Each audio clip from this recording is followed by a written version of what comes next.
Këtu kemi një pikë uji dhe po tresim oksidin e sufrit dhe sulfatin e bakrit në dy anët e kundërta.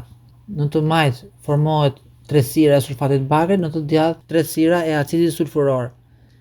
Në vendin e takimit, aty ku ndodhet reaksioni, formohet oksid bakri. Kjo shtresë e oksidit bakrit shërben dhe si ndarëse midis dy zonave, dy tretësirave, dhe shohim që oksidi i bakrit ndan shumë mirë të dy gjysmat.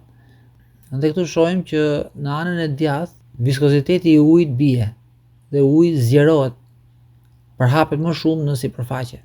Sepse pasi tretet oksidi i sufrit, formohen ionet e hidrogjenit dhe të sulfitit. Këto ndërhyjnë në rrjetin e lidhjeve hidrogjenore të ujit, duke e bërë lëngun më pak të dendur dhe më të rrjedhshëm. Dhe kështu lëngut i ulet viskoziteti dhe ai përhapet më shumë në sipërfaqen rrotull. Ndërsa në anën e majt, aty ku tret sulfati i bakrit, ionet e bakrit dhe të sulfatit ndërveprojnë fort me molekulet e ujit duke formuar shtresa hidratuese rreth tyre.